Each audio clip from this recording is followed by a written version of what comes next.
Well, hello, good people and Eagle fans. Mark Holmes here, and as always, I want to say thank you all for watching, commenting, subscribing, and being part of the Joe Boo Sports Report.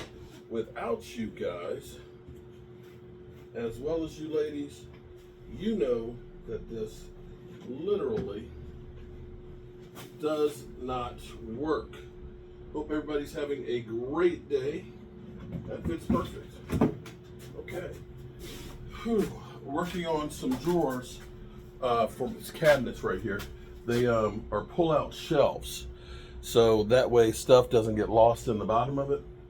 You can pull it on out, and you have full access to everything that's in there. It makes life a lot easier. You know, you don't get stuff buried in there. It makes it more usable. It's a pain in the ass, and it's a lot more work. It makes the cabinets more expensive, but you get what you pay for. You know, if you spend a little bit more time and do a little bit more, it ends up being better for you in the long run. It's something I wish the Cowboys would learn, because they some cheap asses. But we do have some good news here, some really good news actually. You know, we've got, of course, Micah Parsons, who did not show up for OTAs this week so far, but they're voluntary, as Coach Schottenheimer put out there, that, you know, he's talked with them, you know, he's taking care of business, he's doing a little traveling and so on and things. And maybe it's kind of like a little bit of an, you know, a warning to the Cowboys to let them know we need to get this thing done, that, you know, don't take my kindness for weakness. But the good news that we have actually is that we're looking at Sam Williams is just about ready to be cleared for full contact and ready to go. Now, Sam Williams, second round pick, I thought Sam Williams was going to be a natural star when he came out. He was running like a 4.5 40. He was like 265 pounds. He was tall, 6'4". And for whatever reason, he just has not been able to really get this thing rocking and rolling the way that you would like it to be. Be that as it may, he is still a really good player. Best season he had, I think he had 4 sacks. And so I'm not looking for him to be, you know, over the top and be a 10-sack guy. I'm looking for him to be a good player that is actually in a contract year that could hopefully help in the rotation. The Cowboys are in a position where they could be one of the best pass rushing teams. Now, I'm going to say the interior defensive line of the Eagles is much, much better than the Cowboys. It's far and away better than us. But when you start looking at the Cowboys situation as far as edge rushers, having Micah Parsons, who is a 12-sack plus a year guy every year, and getting Dante Fowler, who ended up having 10.5 sacks last year, going on the other side, and getting a Sam Williams, getting a Donovan EZ, it makes life a lot easier when you can keep those guys fresh. Because, see, here's the thing. You have to look at it from the standpoint of your offensive linemen. They play every snap unless they're injured. They're not getting spelled unless you're in a situation like we were a couple of years ago, where we had Jason Peters, who could only play about 20 snaps, in which case you were rotating offensive linemen. Ideally, you want to have stud offensive linemen that are there for the whole game. But if you can put fresh legs against an offensive lineman, especially guys that are fast and physical, you can wear them out in the second half. They'll start sucking some air, get a little bit tired, and you're putting another fresh body in on them. And that's where you start to have, you know, advantages in the second half, where you start being able to pick it up as the game goes on. And hopefully Sam Williams will be a big part of that. I've had so much hope for Sam Williams and have wanted him to be great. I was looking forward last year, thinking that that was going to be the breakout year for him, but unfortunately he tore his ACL before the season started. Now, I will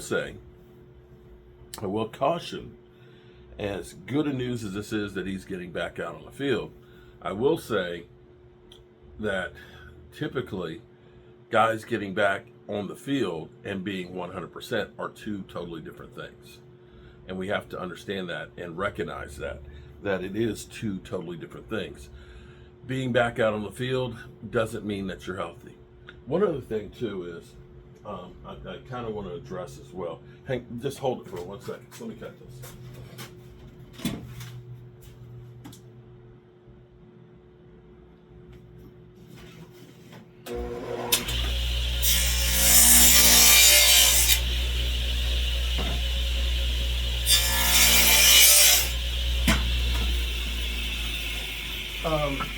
We have some Cowboy fans that trash the team no matter what they do. Okay? They're going to trash the team. They're going to tell us that the team sucks. Dak Prescott is ass, and everything and all the above. Okay? Then we have others that will defend everything about the Cowboys. And if you say something bad about the Cowboys, they will go off. So I got an email yesterday about a mad Cowboy fan because I've been talking about Michael Gallup. And that they were saying that Michael Gallup was not a bum. And he was not a bum. However, there are times in the NFL where guys have a career year and they never approach anything like it again.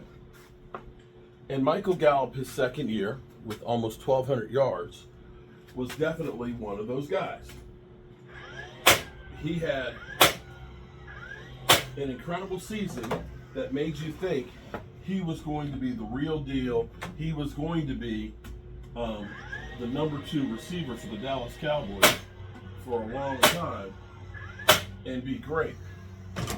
However, for whatever reason, the next year, his numbers dropped to 28,000.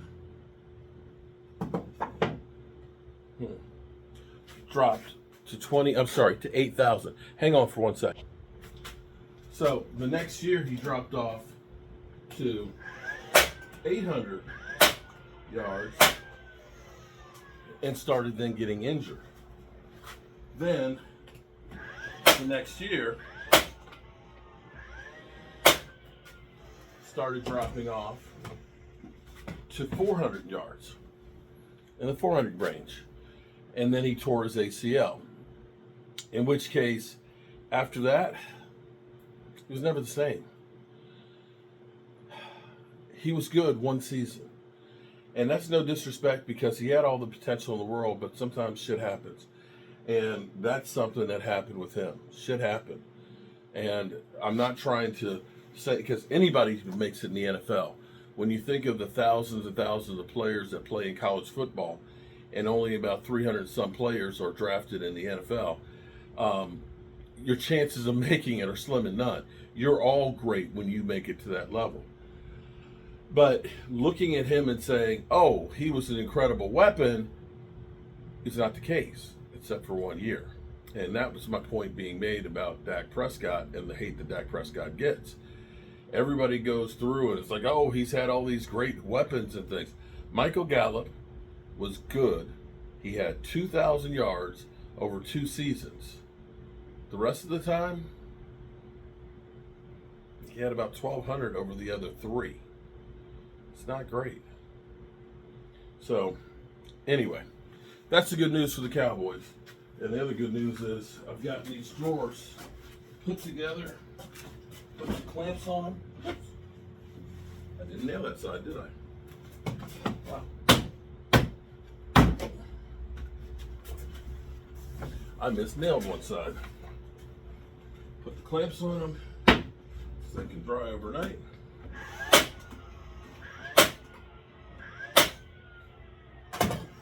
Put these in. And then tomorrow, these cabinets